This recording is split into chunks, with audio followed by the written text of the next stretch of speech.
This is like probably the tightest production I think I got so far. All by himself. Yeah, I did it. All by himself, he did this. Yeah, quite the artist, as you can see. Got a little artistry in me. But so how that came about was I was color correcting our last episode, and I was like, I need something to throw as a logo in the beginning. So I just started playing with it, and this thing popped up, and I was like, I'm running with it. And I sent it to you. You were like, dope. Yeah, so I had been working on just trying to find like a logo and something dope that we could do for the show, and just like doodling stuff, trying to figure it out. And he sent me that, and I was like, dude, you just hit that nail on the head. Like, it looks good. I mean, the color scheme, everything, it looks good. It looks like it is an NFT. Right? It looks like an NFT. It looks like an NFT logo. Logo. It looks like an NFT logo. Yeah. Proper colors, you know. Yeah. The rocket, like NFTs that go into the moon. But we're here, episode 3. Jack came into the studio on a last minute thing for me, which is great. I'm appreciative of that. Yes, sir. You know, I'm trying to keep the content going. Content. So, I'm getting good reviews, great reviews with having Jack on the show. So I appreciate everybody's feedback. We got already 500 views in 3 days on our first episode. Yep. Episode 2 dropped today, which is now Thursday. No, Friday. Today's Friday. Yes, sir. So we just dropped that. This is going to be episode 3. And we're rocking and rolling. We're going to try to do one at least a week, maybe 2, see what happens. I'm going to try to do some by myself. I know he's not always available, and guests aren't always that accessible. So either way, we're going to keep it rocking. Tonight, we're just going to shoot the shit, bring up some topics about this this NFT crypto world. Reason why I said Bitcoin is because Drake just bet $1 billion in Bitcoin. $1 billion? $1 billion. Oh my God, I didn't think it was that much. Oh, I lied. I'm sorry. $1 billion? I was like, holy shit, dude. Like, that guy's got it. I didn't even know he had that much money. $1 million. That's a lot of money, though. There's still nothing to sneeze at, $1 million in Bitcoin. I love hearing that shit, dude, because it's like viable bets being placed with fucking bookies can be used in crypto net. You can gamble with crypto. Yeah, it's so cool. Yeah, it's really cool. I love just closer to mass adoption. Oh shit! Fucking my seltzer just blew up on me. He's betting on the Rams. I don't know if I made that clear. No, he's betting on the Rams. Yeah, yeah. Who? It's Bengals and Rams. Bengals right? and Rams. Yeah. Yep. Yeah. And they're calling it the Crypto Bowl. Love it, dude. Crypto Bowl. Love it. It's love awesome. it. Gotta love it. And I called it. I said it the last episode. I was telling people about 6 months ago.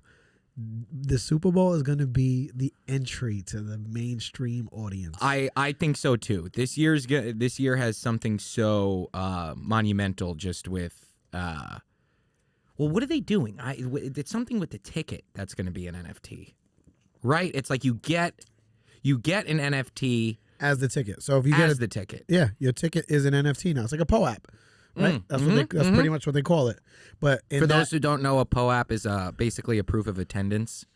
So if you are in a space on Twitter, or let's say, we could probably start doing a POAP for the show, where if you watch the show, we'll give a password at some random point in the show, and then you could go cash in. It's basically a free NFT that you can get. For sure. So I do it all the time. I have a Twitter space rolling right now. My community's rolling with it, and I do a POAP that everybody it's a free thing just for being there. So that's exactly what that is, actually. Yeah. And for those who have like a tough time maybe grasping. Wait, time out. Yeah. Because I want to clarify that. Mm-hmm. Proof of attendance. P, what's the last P? I honestly don't know. Okay, we'll figure that out. But I was hoping nobody would catch that. You busted me, dude. I was hoping nobody was gonna get that. That's so funny. Okay, but that wasn't my point.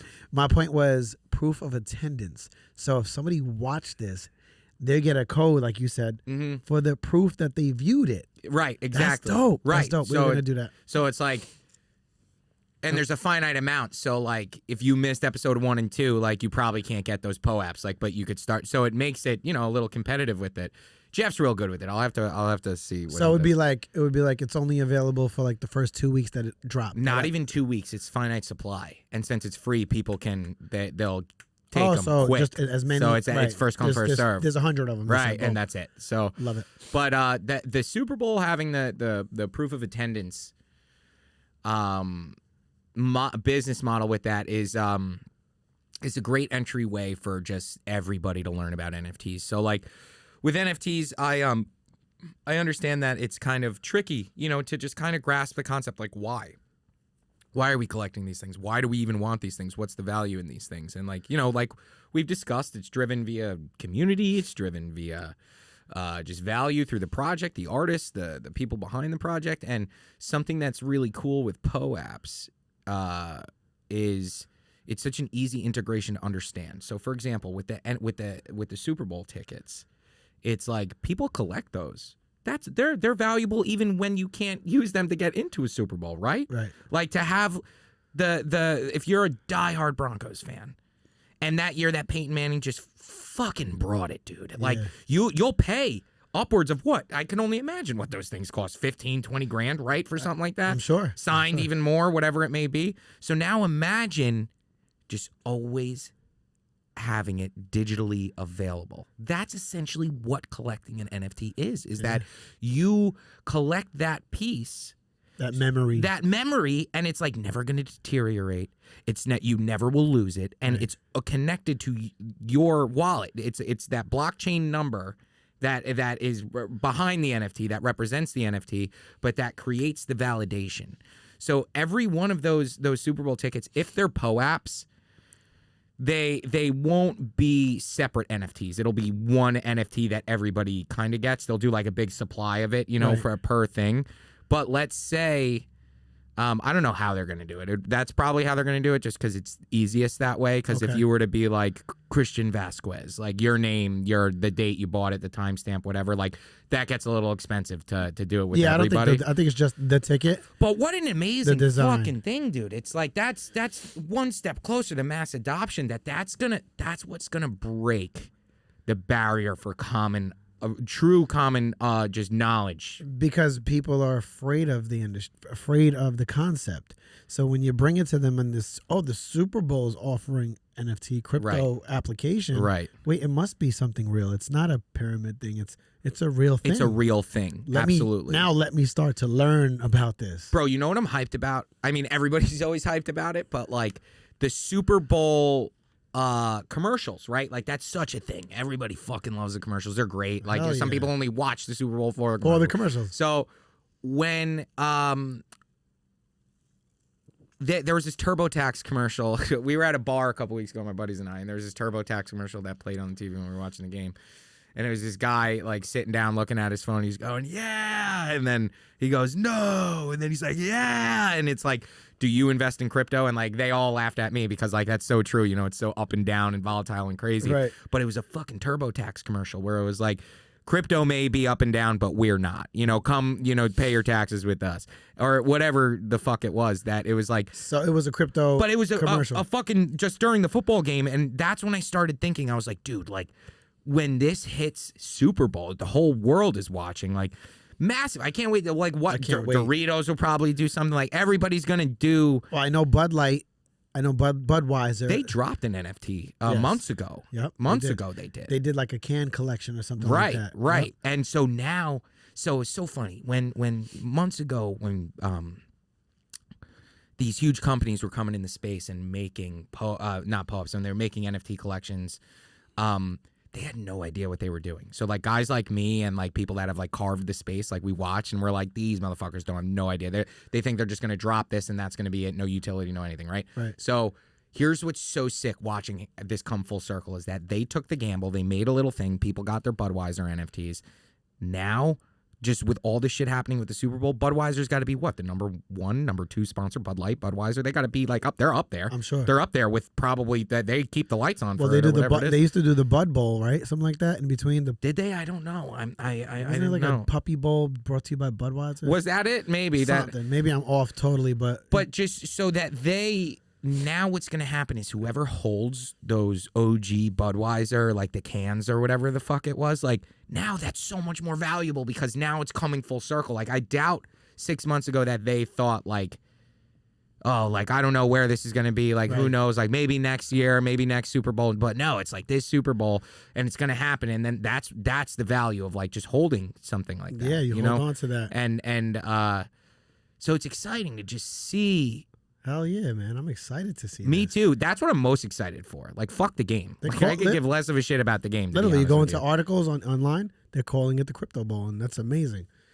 It's come. The first one ever. The world watches. Like, the Super Bowl that's, I would think, besides the World Cup and the Olympics and stuff, that is a monumental event. Huge. For it's the American. It's football game. It's the peak of American media. Top athletes in the world. Absolutely. Competing. Coliseum type shit. And it's like, epic. you know, it's so funny because, dude, like, my first project, for those who don't know, like, I drew wieners, like, I drew dicks, and like, it's just so funny that, like,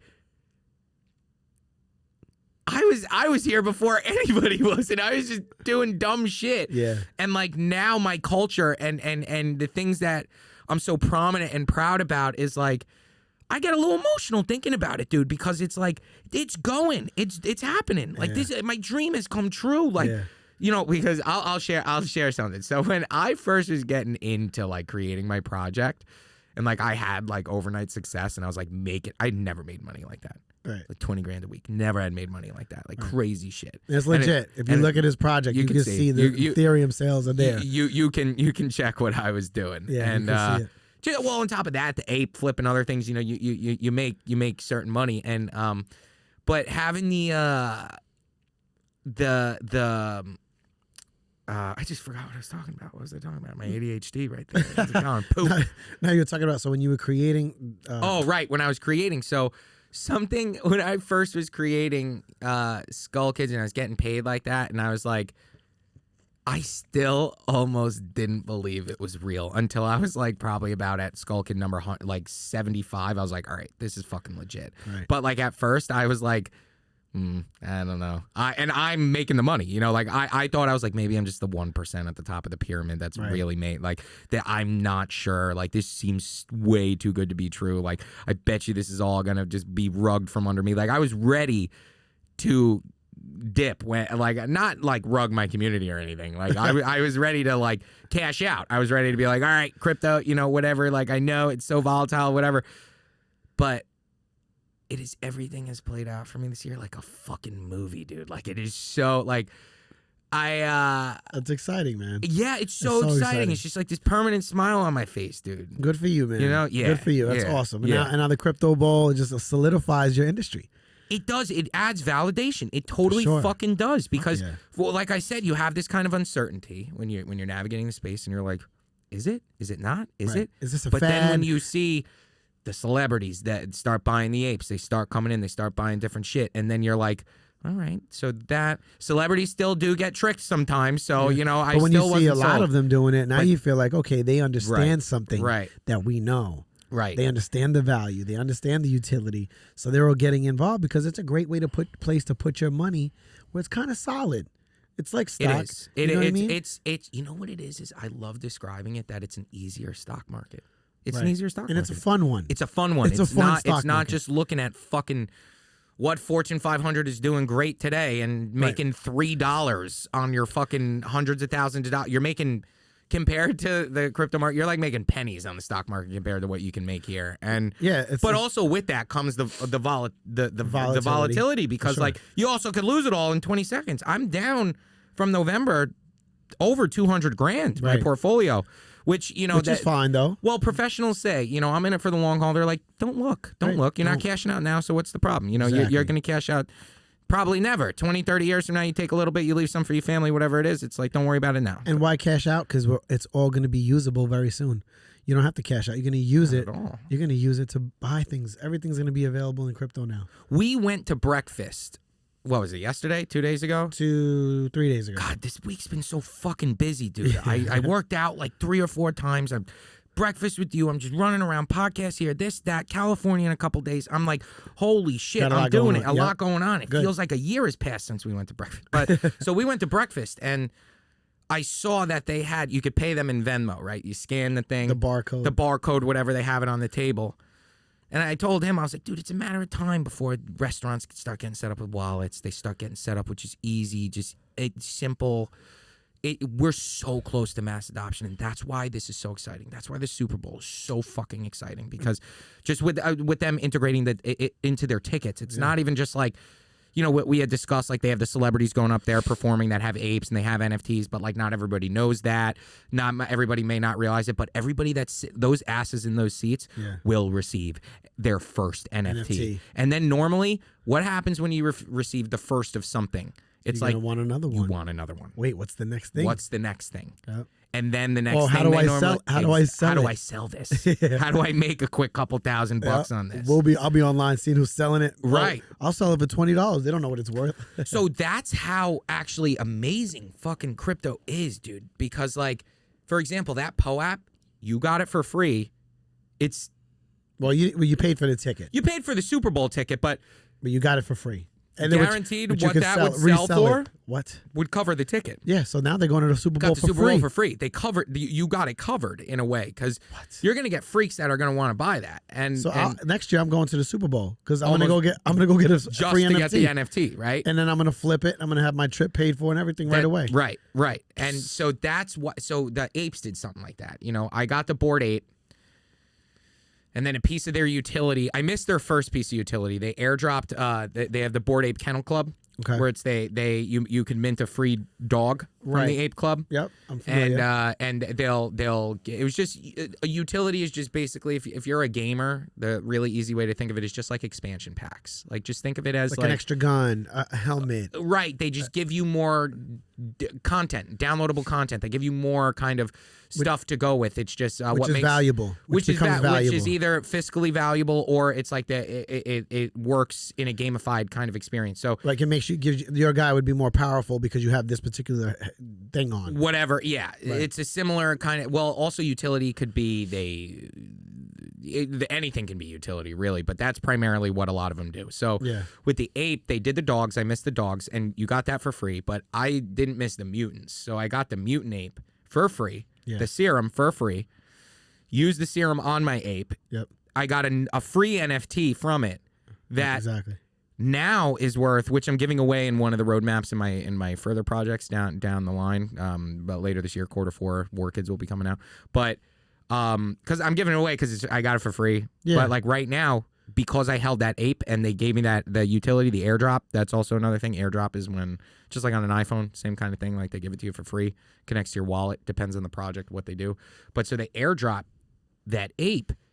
Things worth like 70 grand now, like for free. Yeah, that's great. So it's that same kind of concept where it's like, that's also what's important about finding the right communities, finding the right roadmaps, finding the right utility where it's like, what are they going to give me? What is it also like, why do I want to hold this? Right. Why do I want to hang on to this? Do I want this ape because, you know, I'm networking with an insanely deep pool of people, or I get free shit it's free money, it's whatever. And so that's what's cool, like with this Super Bowl shit, where it's like it's a way to make income. Yeah, you can really. I don't know what the floor would be for those tickets. Normally, community decides that. Yeah, you know, the internet decides that. We don't decide that. Like what the floor is for somebody will set a high price and that'll be the floor, and then they'll go from there. It figures it self corrects from there. Because normally when the instant sale happens is like right now, Skull Kid's the floor.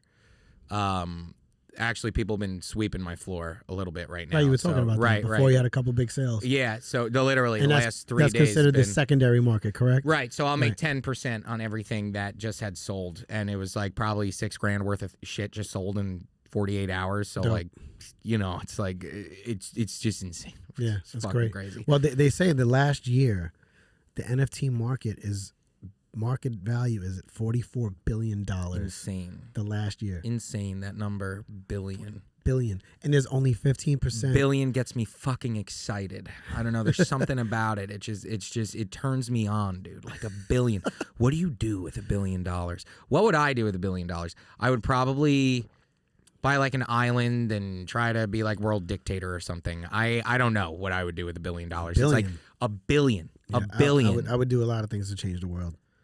That's world-changing money. Yeah. Billions of dollars. When you hit that a lot of influence. You can put a lot of influence in a lot of places and really make change. You know, when I was in real estate, I really learned the value of of money, of zeros. I learned because when I was a little pissant real estate agent, not making anything, and I was making $50,000 a year, thinking it was, which is good. I'm not ripping on anybody that makes, whatever, but like $50,000 a year at the time, 22, 23 years old, you're like, this is a fucking lot of money.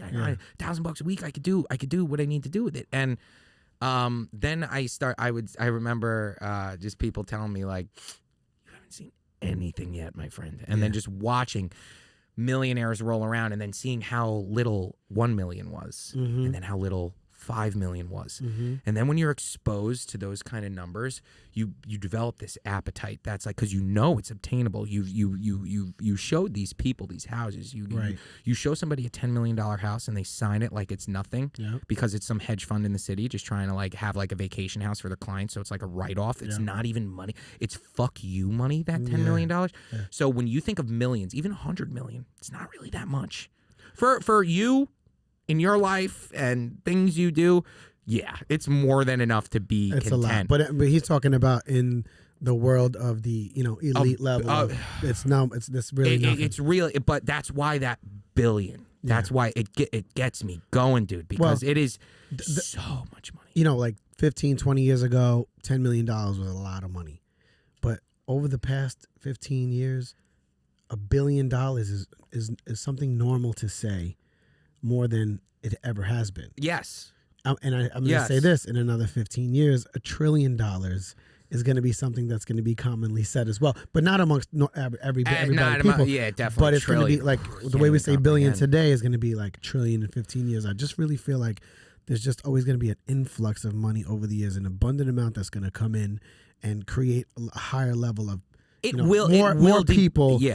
Obtaining that type of success, it will be financial success. It will be developed in crypto, like those. That's going to help. Crypto is going to be what drives it. Right. It's driving that sort of money. It's insane. Right. And so, I saw something amazing years ago that they talk about the value of billion. We as human beings cannot comprehend billion. We can comprehend million, but we can't comprehend billion. And the way that we can't comprehend a billion is like, I forget what the analogy was. It was something.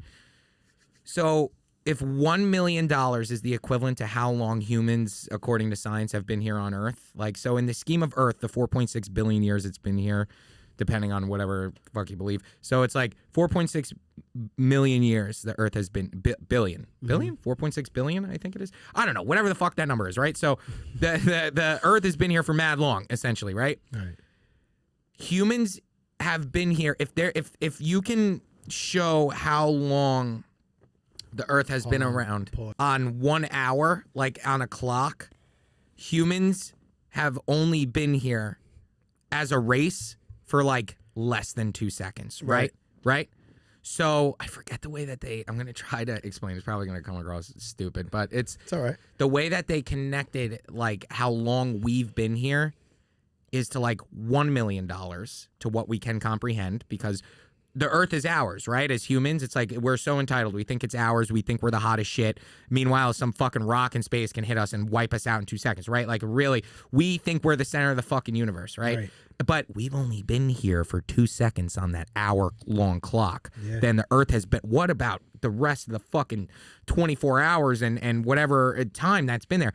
That is the difference between million and billion. Yeah. That we can't even comprehend what this place was like before us. We can't comprehend that kind of money. Even 1 billion. Yeah. You can't spend that in 10 lifetimes if you tried. Right. You can't. I'm sure if you split it up amongst people, you probably could, or give it away. Right. But a single human being. Yeah, you'd have to spend money all day. There is not a golden tower that could. Yeah. Even in Dubai, creating your own islands, you probably won't spend that much. It's just so much money, $1 billion. And that's why you see these guys like Bezos, Musk, you see these like rich guys fucking going to space, dude, because they got so much money. They got hundreds of billions of dollars that they're like, let's go to space. Yeah, that's all. What am I going to do with my money today? So that's so exciting. Let me build a penis rocket. And exactly. Go to space. Literally, fuck you money. Sincerely, fuck you money. And 44 billion. 44 billion is circulating in just NFTs. That's not even crypto.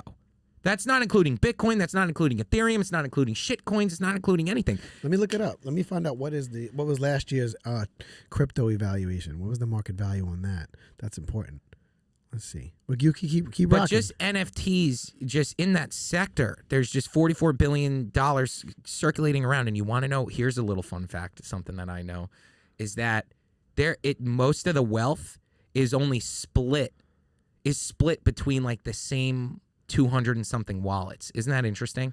So the biggest chunk of that money is the same 200 people sending it to each other over and over. So I don't know why, and I don't want to open that can of worms because I'm just a humble artist here. Like, I don't know, but it's a little scary. Also, did you see $3.6 billion was like seized or some shit like that in crypto? What was the it couple called? that it was like some heist they did or some shit. My mom sends me like all this I fucking saw that. They weird. Caught them. She doesn't really understand crypto, so I wake up to like just like News Weekly crypto stuff, and that was one of them because she knows you're in the space. And she wants to shout out to my Uncle Benny. He does that. He sends me a lot of crypto stuff too. People want to know. They want to know, and my family's actually pretty good because I've explained.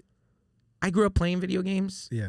And like my mom, she was a single mom growing up, and she played them with me when I was a little kid, and through the Pokemon craze, everything. I'm a '90s kid. I went through that, so she gets it to an extent. Yeah. Like I was sitting with her a couple nights ago, and I was showing her I was showing her everything, and she's like, "It does. I get it. Right. I get it. Right. It makes sense. It makes sense." And I think it just takes lowering your guard, right? It's so easy to keep your guard up, and it's so easy to be intimidated. It is. It's fucking intimidating. It is because it's technology. There's so many terms that you have to understand. Mm-hmm. So it is intimidating. It's a lot intimidating to digest for somebody. But let me get back to that. So $2 trillion. Yeah, that's fucking nuts. 2021 market value in crypto world is $2 trillion. It's fucking nuts. And that's just the first real big year in crypto. $1 trillion. It's $2 probably trillion. Maybe this is what pulls us out of debt. Who knows, right? Like, America's in some crazy trillion fucking, something. Who knows? Maybe crypto's the answer to it all. It's insane. It's also a great way. Look, we could look at it the other way. It's also a great way if they wanted to put control on us to say, hey, you can't spend your money. Yeah. What do you have? You ran a speeding ticket?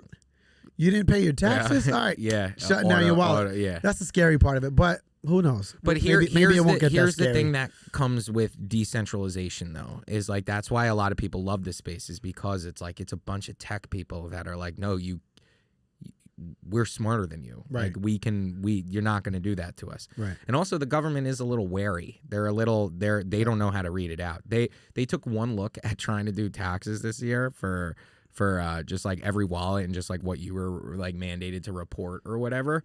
And like, what was their response? They were like, if you stake your crypto, you won't have to pay tax on it. And it's like, all right, you guys just saw how crazy this is and how how much work would go into them having to control it is insane. It would have to be they need a whole like unit. a global effort. Like, it couldn't just be, it's insane. Yeah.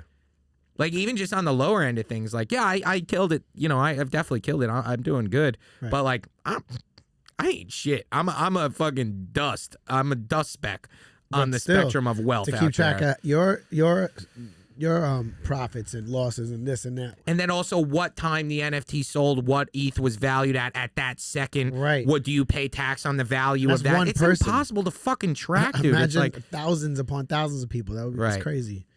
And especially for new people coming in, that it's like, luckily I've owned businesses before this. Luckily I've paid, I know how to wiggle, I know how to do, I know a little bit about what to do. You know the tax code. You know the tax code. A little bit, I know the game. I just know a little bit. I know how to get around it and survive it. But a lot of brand new kids from college in here that just have no idea. They have no idea. And it's scary. It's scary because our government loves to make examples of people. They just want to, Yeah.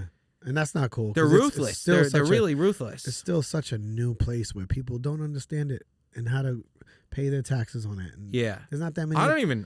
There's not that many accountants that understand it neither. So there's very limited information on how do I pay my taxes on this. Right. So the government may say, oh, you owe this much. Well, I didn't understand it. Right. I think that I'm hoping that there's some leeway with this. I think there probably will be this year. I would think that it's like there's so much. It's like, what are you gonna do? Throw all these kids in jail and just like fucking maybe? I don't know. I'm definitely gonna have an accountant on the show just to give some insight to you guys in regards to that. I think you said you have somebody we could probably bring on. I think his name is Alex. Jeff has. I'll have to talk to him about that. But he's. I don't know where he lives, but we pull him up on the screen. The guy's smart. Jeff also he has a video that it was like an hour and a half long that he talked to him and explains in depth. Everything's timestamped. Everything. Send me that link. Yeah, I'll send it to you. And you guys could go down below and check it now if you want to scroll down and after you watch this video, you can check that. I actually drew a POAP for that video. Okay. But it's all got the POAP's gone now. But it's great content. Jeff puts out great free shit that people. It's valuable. It's worth its weight in gold. It's worth its weight in fucking gold. Yeah. And man. God, I'm so hyped. It's fucking 10 o'clock at night. I'm all hopped up on coffee talking about NFTs, dude. Well, listen. So bricked up thinking about billions of dollars. Like, I can't. This is fucking. It's attainable. It's surreal. It's attainable. And we're going to attain all that we can. Dude, it is attainable. And, like, I never thought I would see $1 million. Right. I knew I'd see it indirectly. Yeah. Via my business, via just my assets, maybe, stuff like that. But right. I never thought me, 6 digits, me. Right. I never thought that. So now knowing how easy those numbers are to dunk on, you're gonna do it again. Why is it? Great. Oh man, I saw a great tick. Your first 100,000 is the hardest to make. Right. It's the hardest to make. That's the grinding. That's the shit. And then they said to go to 100 to $1 million, significantly easier. Yeah. $1 million to $5 million, easier. Way easier. Because it's true. You need money to make money. You need to throw it in places and for a fact. So you could take that $1 million that you don't need, that you made as profit, put it on some great investments. Boom, that turns into 20 million. Dude, it's insane. And you take $5 million the next time and invest it. And that's what I hate about our system, dude, is that it doesn't encourage people to think for themselves. Our system is like, we're so brainwashed to grow up to think that like America's the greatest country in the fucking world and we're the biggest dick in the locker room. And it's like, yeah, but also like they want us to they want us to color in the lines. Right. They want us to fucking color in the lines, man. Like, I've never been a kid to color in the lines. I was always getting into trouble. I was always just, teachers fucking hated me because like I just couldn't sit still. I just didn't learn traditionally, and I was always told I was never going to be anything. I was always going to this. And like, now joke's on you, fucking asshole teachers, because I made $1 million drawing dicks. What'd you do this year? But anyway, but we're raised in this system to 9 to 5, go to college, get in debt, and pay your taxes and die. That's it. Get a house, get a 3-bedroom house, with a squeeze dog, out 3 kids, the picket dog, fence around your a driveway. Tesla. You're fucking great. We were just talking about it, just because I was asking him. I was like, "How do you know when you meet the right person? Like, how do you know when you meet the right person? How do you know these things?" And it's like, because I feel my entire life I have been fed this lie, this Disney lie, that you're going to meet this right person at some right moment. And it's like, you get so caught up in that. Sometimes you're like, fuck, dude, like, where am I even right now? Like, do I even need a house? Why am I even so fixated on fucking the white picket fence? Right. Why do I feel like I'm not complete? And it's because we're brainwashed at a young age to color within the lines. So we're not a threat. So we're not a problem. So they cap you at $50,000 a year. Yeah. So you're stuck paying rent. So you never truly, because I got to say, so you stay in the system. You're never free. You're never free. Yeah. You are never free. They get you in a constant cycle of debt. You need credit to survive, so you need to have your debt ratios all checked. Work for them. Your money goes to them. For them, exactly. And then they take that money and they invest it in other things that make them even richer. Oh my God, dude. And it like makes me think. That's facts. It is. It's truth. Look it up. Look it up. It's public knowledge. So I was telling him, I'm like, look, I mean, if I was 28 again, right, I would absolutely just travel the world and date all over the world. And just try everything. Yeah. Try everything. Just explore this beautiful earth. And I had to stop him in that moment because it was exactly what I needed to hear. Because I was like, dude, you're so right. Because it's just, we're so bred to not do that. We're so bred to do the opposite. Settle down. It's scary to do that, right? Scary. It's scary You to don't say, know anybody. I'm going to travel You the don't know- world and right. see this beautiful earth. That's scary. No, that's exactly what we should be doing. Right. And that's what I'll be doing. Like at some point in my life, I reach my plateau of working my ass off, and I'm going to settle down, and then I'm going to chill out on every island I can, every mountain, every volcano. You know what I mean? You breathe that air, dude. It's different. It's different air. But what it is it's like freedom. Like, I know that sounds lame, but it's like they don't want you. Our system is built that they want you to think you can't do it. Yeah. And so when I broke out of that a little bit and I made a couple bucks, I was really, dude, that's freedom. That's freedom. I don't have to wake up and go bust my ass somewhere for somebody else for 20 bucks an hour for something I fucking hate to just survive, to pay my bills, to not even fucking thrive. And that's a lot of people today. You know, so I give a lot of you guys credit out there because sometimes it's tough. Sometimes you're stuck in just having to do that limbo until you figure out how you're going to get out of that situation. And that's why NFTs are so critical. You can get out of it so quickly, quickly. And was it here that I said it? Maybe last time, I don't remember. The time and your word. Did we talk about that last time? What? Your time and your word. Oh, let's talk about it. So we might have, but it's all right. My football coach. Shout out to Coach O Striker. Can I just bring that guy up for a sec? I think about you every day. You know, I didn't have a steady male guy in my life, my entire life, and that man. Coaches play a pivotal role in holy kids' shit, lives, I was just such a bad little kid, and like I had no business on a football field, 135 pounds soaking wet, to give him, you know, just no business being there. But he made me always feel. I actually use a lot of his tactics in my Discord, like to conjoin people. But he used to say some very powerful things that just make you think. And we were just talking about time and how you guys are working 40, 50, 60 hours a week making dog shit by some asshole that just grinds you to the bone, and then you come home and you're exhausted. You don't even got time for your kids. You don't even got time. You can't even keep your eyes open on the couch. It's 8 o'clock. Your wife's annoyed. You can't. You're ready to eat dinner and go to bed. Like, that's not life, man. Mm-hmm. Like, that's surviving. And what you're doing is 40 to 60 hours a week. You're giving, that's time you're never getting back. You're never getting back. And so my football coach used to say 2 things to me. He was like, 2 things you never will get back is your time and your word. And you can never take those back. And that's why your word is that's why I'm always so big on spit shaking and just having agreements with people where it's like, hey, we agreed on that, right? Yeah. All right, cool. No, we don't, guy. I'll take your word for it. One time. You fuck me once, that's it. I probably will never do business with you again. Absolutely. And so, word is bond. Word is so important. So I'm big into vibrations.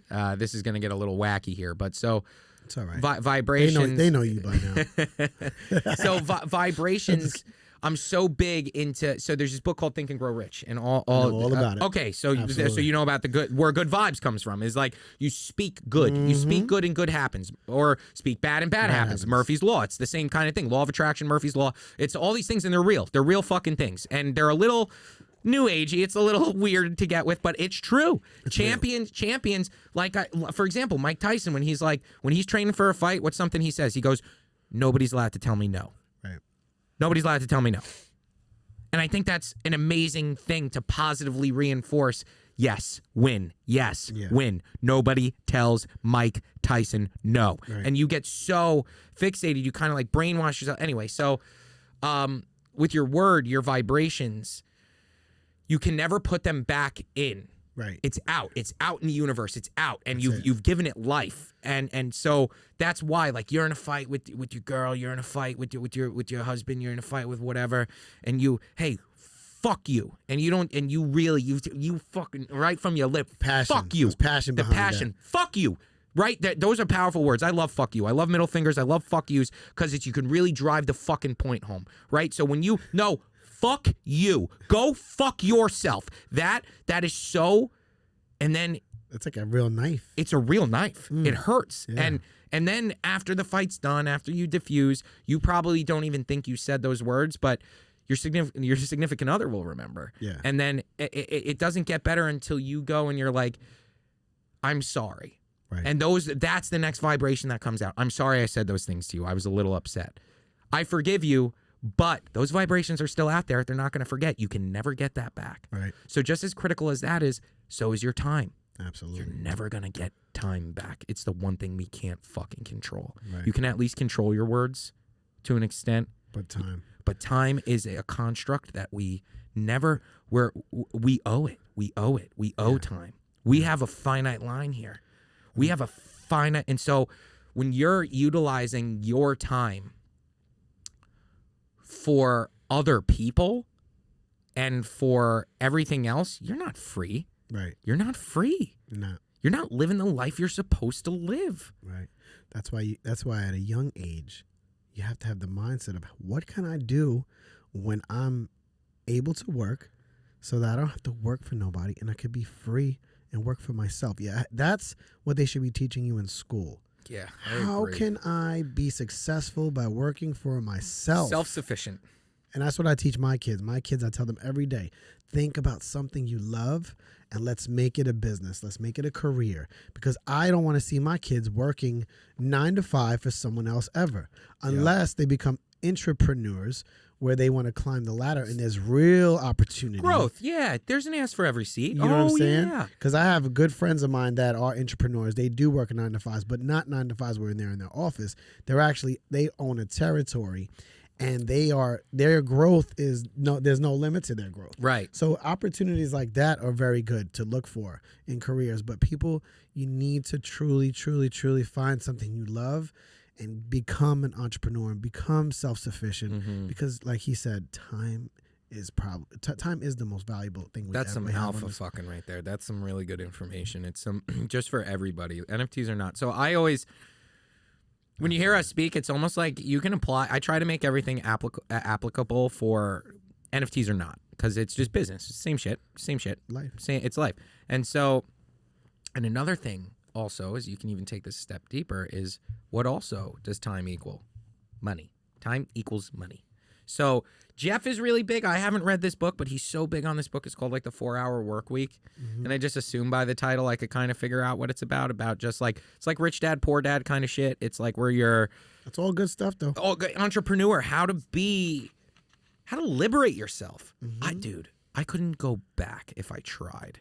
I'd probably be homeless. I would choose to be so toxic if I had to go back to regular life. I couldn't do it. I've always been an entrepreneur, so I never really had to struggle with that. But like, I always say, if I woke up and this was all a fucking dream, I would be so pissed. Hell yeah. I would be so pissed, dude. Me too, man. You know, it's like, it feels so surreal, all this stuff. But that's what, so I think NFTs are a great way for people going to be a way that people can liberate themselves. Get a way out. It's a way out. It's a way out. Yep. It's a way out. And you could do them part-time for sure. Like, you can get lucky and if you're an artist, right? And you're like not making money being an artist, understand the space and create a project. Right? Yeah. It doesn't take too much to create a project or to like understand, really. It's pretty straightforward if you know, OpenSea makes it easy to start a project, but the only problem with starting on OpenSea is you have to mint on their smart contract, so it's like they're ultimately in control of the metadata. Right. Which Skull Kids, that's what Skull Kids is, where, you know, it was done on OpenSea. But now that I have Jeff, he's the developer, he creates smart contracts now, so we're now like on our own thing. But that's like very techie when you're getting into stuff like that. So if you don't mind me asking you, what was the startup cost to create your first project? So and how many pieces was it? So OpenSea was kind of great that way. They're very user friendly. I hate kind of giving them credit because we call them broken sloppy. sea. Yeah, they're so sloppy and like. No, not in a bad way. You guys are working your... No, they're carving the space. It's like, of course there's going to be quirks, but they must have done billions of dollars this year because they get a percentage of everything as well, too. Yeah. And like... Well, because you got a mint on their site. Every fucking project, on every sale. It's a percentage, like 2.5% they get on every fucking... But don't you have to mint it originally? Like, so like, say you have 200... Depends. 200 character project. So it's more like 1-1 projects, hand-drawn projects get minted on OpenSea because you create it one at a time. Okay. But like Bored Apes, for example, they have their own smart contract. It's just OpenSea is the vessel that it's sold through. Okay. Like it's a channel. It's just a channel that it's sold through. So it's but at the time it was very user friendly to just upload it directly to OpenSea. And it didn't cost much to do that? At first, no, but there is a kind of costs that go into it. So the way that OpenSea mints is very interesting. So to be a creator, it's like you pay a gas fee to just turn on like a collection and just be like an account there. Okay. For me at the time when I started, it was probably like $80. Okay. Now probably more. Gas is expensive. ETH is way more. I got in when ETH was like $1,700. Okay. So like, Good. that gas fee, and then to upload after you pay that gas fee, you upload the image and the listing, like a Skull Kid, for example, on OpenSea, and it doesn't get minted until somebody buys it. Okay. So then that person pays the gas instead of me paying it up front. So, but you did pay a fee. One-time fee, not every time. So that one-time fee is for registration. But okay, but then say you upload another one. Do you have to pay another fee? No, not on OpenSea. You already paid that certain one. Websites. Yes, you paid that one fee, which is now you could keep adding to that collection. Right, correct. That's dope. Okay. So website that doesn't do that is Foundation. Okay. So and that makes the prices higher on Foundation. So Foundation is like an OpenSea, but more for like serious art, like more not as profile cutesy kind of fun cartoony more stuff. Like Picasso type. Exactly. Yes. High end, like real art collectors. So the reason why that audience has kind of been driven there is because in order for a creator to upload there, it's there's a lot more checks and balances. they have to pay the minting fee for everything they mint. So they juice the price up to offset the cost of the mint, and that helps stave off the like scammy projects and so forth like that. Yeah. Nobody's gonna invest in something that it's more one-of-one pieces there too. But okay. so then with Skull Kids, for example, like in order to get into our metadata, like Jeff and I this week it happened. Like we had to contact them, they had to let us in. It was like a whole thing. Like we didn't have the liberty to do it ourselves, so that's why we're doing our own contract for the new project and stuff. Okay. But OpenSea, so then I'd upload this listing of the Skull Kid, which would sell in seconds, which is then called a gas war. So then whoever pays the most gas to mint it wins it. So you'd get people that lose hundreds of dollars at the same time, all going for the same shit. Right. So it did FOMO. That's how FOMO is created, and it's like a good thing. You feel bad when people lose out. Like they're like, dude, I just paid $300 because you don't get the gas back. Right. It burns. It's and that's also, I think that's a mechanic that they included was, I don't remember what it was. It was the fall. It was the London Forks. They did something where it's like they burn a certain percentage of Ethereum. Don't quote me on this. Google it for yourself. Do your own research. But it was something along the lines where they burn Ethereum when it's spent, so it keeps the supply healthy. Okay. And we're getting into like real mechanical stuff. So right. if this doesn't make sense, a little deep for most. I could get how this can get a little confusing. But just think of gas as, you have to pay people to mint things on the blockchain, like miners and stuff, and that's essentially what that is. So Ethereum, too, they're working on getting no gas fees. And that's also why other blockchains are attractive, like Polygon and Solana, because they don't have gas fees. Right. But also, with that, the value kind of goes down. Like, I like the gas fees. It makes it fucking competitive. Right. You don't want to be here, then don't fucking be here. You want my shit, you're going to also have to burn another couple $100 to get it. That's how dope my shit is. No doubt. You're doubt. not just spending $1,000 on a Skull Kid. You're probably spending like $1,200 because it'll be like the gas on my Bored Ape when I bought it for $10,000 was like $3,000. Wow. So it scales with, so it's really like $13,000. That it ended up cost me, but which gives it value. So gives it more value. It's and also gas in a way. So for me to airdrop and send things to my people, it's like I got to pay gas on transactions where it's like I have to send people stuff because it just makes it go. So say you do the airdrop, okay? So now you got a collection coming out of 10,000, right? Now all these people have this collection. It sells out, but because now they have the 10,000, I got to airdrop and something in 6 months. They looking forward for an airdrop. Now, hundreds of thousands of dollars it costs me to airdrop to send it, but it's a business expense. You write it off. It's all good. You got it. That's but how it goes. If you sold out at that point, you have that money. Absolutely. There to do the airdrop. That's why it's a reinvestment into the community, into the business. So that's why I also find it when I say stuff like when we're here and we talk about just everything, it's like everything applies to NFTs. It's business. It's a business model. If I made $1 million and I created an airdrop fund system that I was going to airdrop everybody that held a Skull Kid something. Right.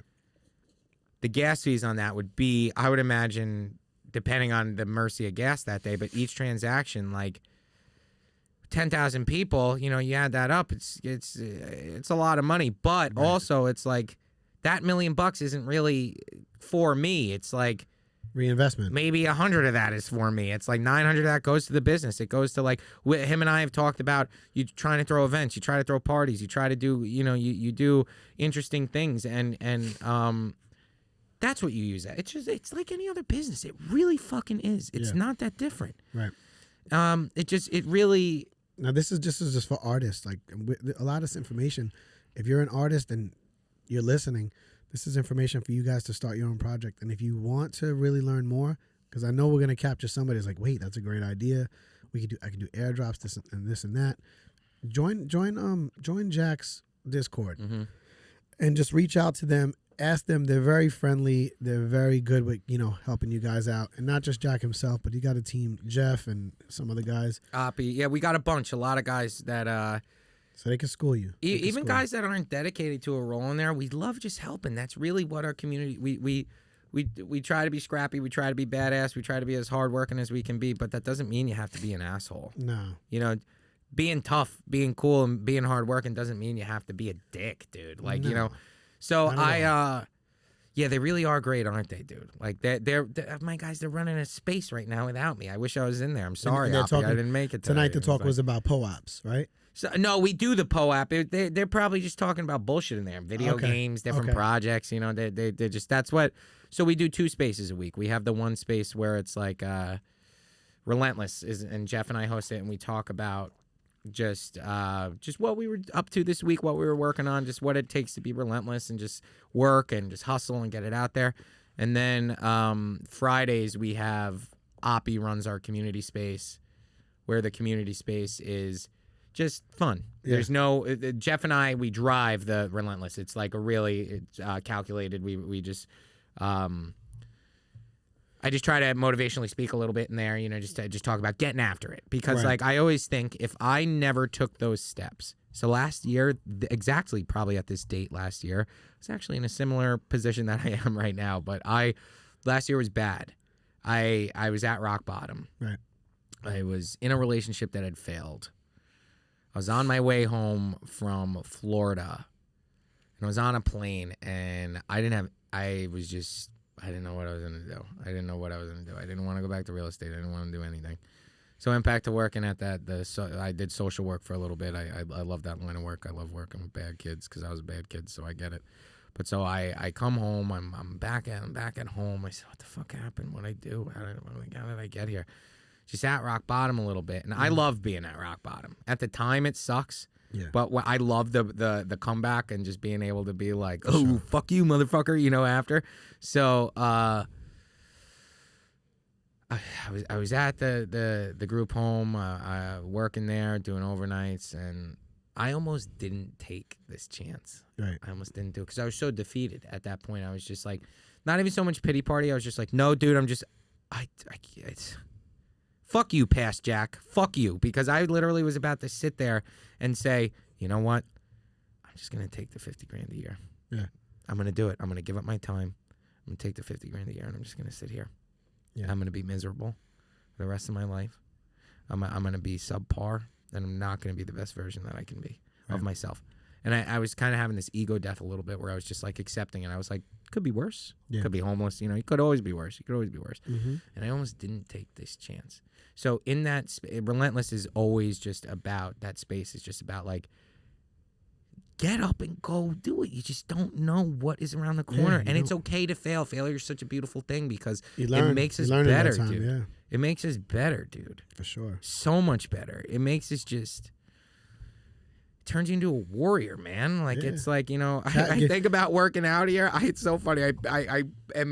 I'm getting better each day, a little bit stronger, but like I could barely make it through the workouts. But I know if I keep showing up, And if I keep, eventually it's gonna be nothing. It's gonna start to feel actually good. It's not gonna suck anymore. Right. But I know if I don't show up and I don't do it, I'm just gonna still be in the same shit. I'm gonna still be doing the same stuff. Yep. So it's like sometimes going through that suck, sometimes feeling that pain, sometimes being there. It's like it's a great spot to be, as much as it sucks. It's like it's a good spot. But Definitely so is. that's what like we talk about a lot of that stuff where it's just like, go get it. Yeah, man. You never know, like, you know. And it's the same concept of like, it's taking it and making it a little bit healthier than this, but like it's that same concept of like, maybe it is that next lotto ticket you buy. You never know. You never know. I'm not saying for all the gambling addicts out there to be like, go buy it. Like, no, don't do that. But like, it's that same mentality of thinking where it's like, just one more time. I should just try one more time. I can't give up. Yeah, no. You know? And so it's good stuff. Yeah, we just try to. Same here. My Champ Life podcast, that's what that's based on. You know, bringing people on and inspiring others to do something they might be doing. So like, you're watching this, you're like, damn, Jack's inspiring. What's he doing? Let me do what he does. You know, and I brought on comedians, I brought on a bunch of other people, but that's the Champ Life podcast. I'm sure you guys seen those episodes. This is NFT Jack. Jack's killing the game. I'm glad we did this episode. We could talk about so much more, but you guys, we're up to 3 episodes now. Jack's a trooper. He's been riding with me these past 3 episodes. Yeah. We're running out of content. Well, you know, it's that's why I love podcasts, because it's like you can, even if you don't necessarily have shit to talk about, it's like people sometimes just like hearing the person you like listening to talk. So it's like, and also it's so new. There's not also, there's nobody doing, there's a couple people doing NFT podcasts, but I'm looking to really make a stamp in the game, put my foot in the game and really make an impact. Yeah. So. And it's every day is so volatile here. It's just changed. Like, Chris, what'd you say before we were out in the gym? You're like, dude, like, we're trying to find things to talk about and just things that are up and coming. And he said something along the lines of like, let's talk, like, do you have any up and coming projects? And like, I was just like, dude, I have no idea, because it is. Oh, but no, we were talking about what are the latest up and coming projects that we could bring attention to. And it's just, the space moves so quick, and it's just like you almost can't keep up with it. So it's like so we're kind of learning too. This isn't man. You know, where everybody's green right now. So that's also like, when you see shit like that, it's like, jump on that bitch, jump on that opportunity. If it is so new, you have a chance to fucking be the next Bezos. You have the chance. You might be, listen, the person I'm talking to right now, you might have that sick idea you've been sitting on, and you might have been a lazy piece of shit the last year. Get the fuck up and go fucking do it, because it's like, you might be sitting on $1 million idea. You know, I always see, there's this story. I love telling this story. So the burrito blanket guys. Stupidest fucking idea. It's a blanket that literally like just has a fucking tortilla. My daughter has one. Oh my god. So it has.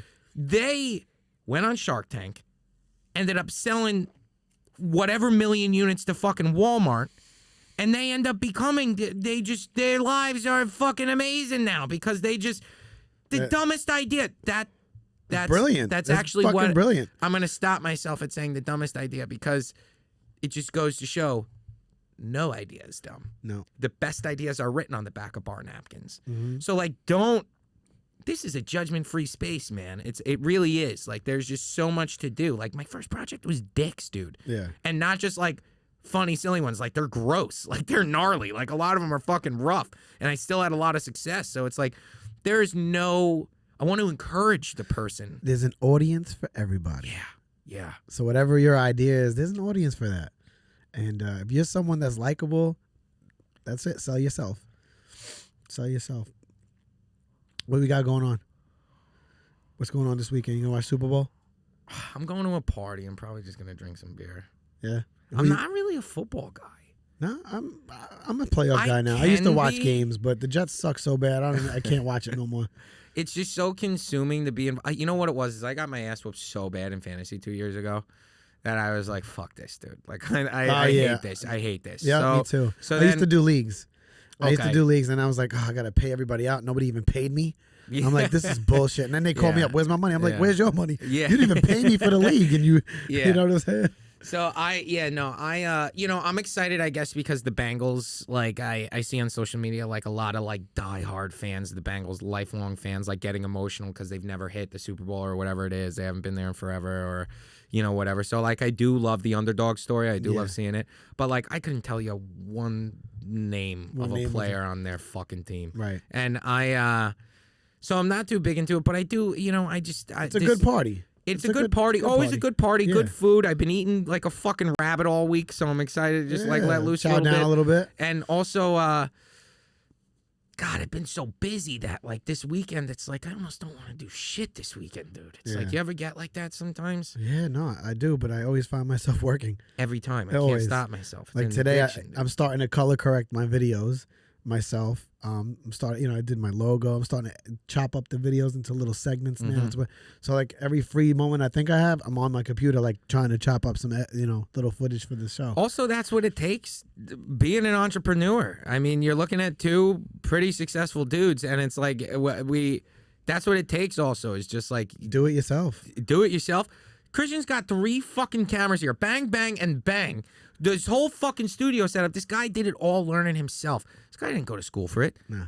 This guy didn't, he know, it's just, you can do anything. And it's just a matter of putting your mind to it. And but consistency with working. And you gotta like that's exactly what it is me saying like, oh fuck dude, I just want to take this weekend off, I just want to chill, I'm gonna relax at the Super Bowl, I'm gonna hang out with my buddies. You know what I'm probably gonna be doing at the Super Bowl that whole time? Is on Discord, on Twitter. Like it's just it doesn't feel like work, so you don't realize you're doing it, but that's what it takes is like that 24 hours a day, like just learning, grinding, fucking always being better.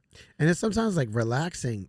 That's more relaxing to me is staying busy than relaxing. Because when I'm relaxing, I'm thinking about being busy.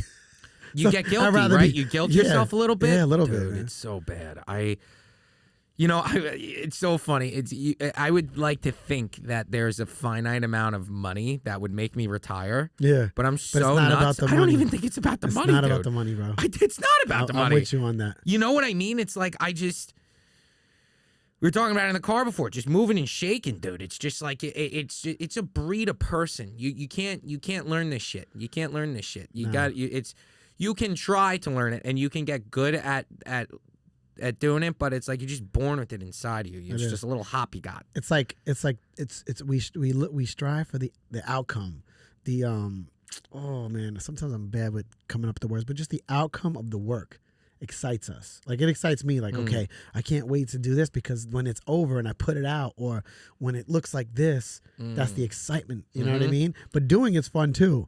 So yeah, I love doing like behind the scenes shit for like my community and my people and stuff. And then like I'm so bad at keeping secrets. Jeff is always like, dude, don't say fucking anything. And maybe this is like a complex I have, like coming from like a divorced home and like never really having a spot to be, where it's like I come up with a piece of art and like I immediately want to be like, do you guys like this? Like do you want to hang it on your fridge? Like kind of thing. Of your work. Right, exactly. So it's like I get crying? that. Like I tear up when I smile. It's the weirdest thing. I have like my sinuses are all messed up. I think your estrogen with my dude, it's gotta be. It's gotta be. Just kidding. Dude, it's the same thing with my nose. In the middle of the night, dude, I like lay and my nose just fucking gets so clogged. And same thing with my eyes. I like wake up, I look at the TV too long. I'm like, oh my God, dude, like what's wrong with me? It's something with my sinus, dude. I think I did some bad drugs when I was a kid. I don't think it ever recovered, but I don't know what it is. But yeah, it happens often, especially when I laugh too. I cry when I laugh. Because sometimes he talks and I'm like, is he getting emotional right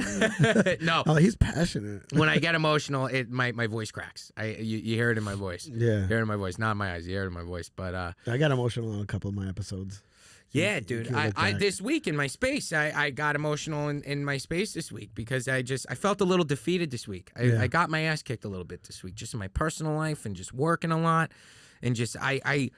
Good. That happens though. It's good though. Yeah, it's a good thing, and it's like I feel. You would think when you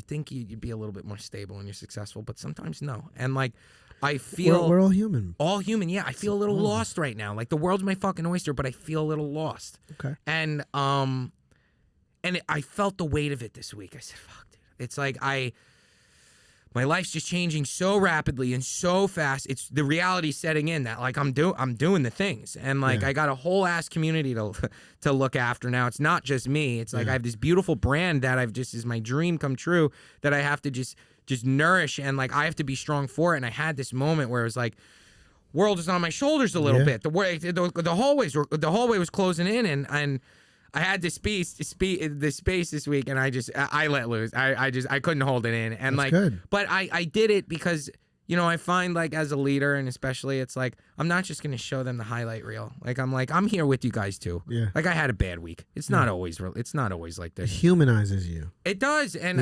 for your audience. Right. You're not just this robotic dude that's just he's always got the world on. Right. He's doing it. No. And because you're going through it. Yeah, and I have this attitude all the time, and I think a lot of us New Yorkers have it. There's this energy, just this like this tough guy kind of shit. Like we always got it. You hear it in my voice. You just hear it in my energy. It's contagious from me, and it's tough always being on with that. And like, not that I have to try because I am kind of that person, but like I also, I got super vulnerable this week. I wanted people to see that. I was choking up the whole space. I couldn't even hide it. I literally, bro, literally. And Jeff fucking records the whole thing. See, I'm laughing. You see my eyes get teared up again when I laugh. This was on video? Yeah, Jeff and I webcam, and the whole time I'm like, "Fuck, dude, this guy got caught me in 4K, fucking getting all ripped up and emotional." But it's good because it humanizes me. I'm a real person, man. Like I go through it too, just because I put my pants on the same way everybody else does. Leg, wiener, leg. Like that's it. Like it's it's been tight. It's been tough, but these tough weeks, right? Like a tough week only makes for a better week ahead, a better year, a better life. Because I find I've gone through so much pain in my life that I talked about it in my space all this week, that I was like, I don't know how to regulate emotion because I ignore it. I run from it. I either go and get in trouble. I go and I mask my issues with alcohol, with being naughty, with just being bad to me. And like, it's so self-corrosive, and I'm just really, you grow up, you kind of stop doing that shit. But, yeah, man, it's just, I've been through it enough to know at the other end, the lesson you learn, and just the experience gained from that pain. Yes. God, nothing can teach you that shit. It is so valuable to just embrace the pain. You have to embrace the pain. You have to. If you don't, if you hide it, you bottle it up, and it's only going to create chaos. Yeah. Feel the pain. Express the pain. Yeah, dude. And then it clears the way for better things. Absolutely. And like that's the silver lining in it all. And I said that a lot throughout the podcast, where I was like, as much as it sucks right now, I know it'll be so much better in a couple months. Like I'll be so good. Yeah. And you will absolutely. And people should not like mask their pain with drugs and stuff, because you're just prolonging the freedom from the pain. You're prolonging it. You're numbing it. I did it for years, dude.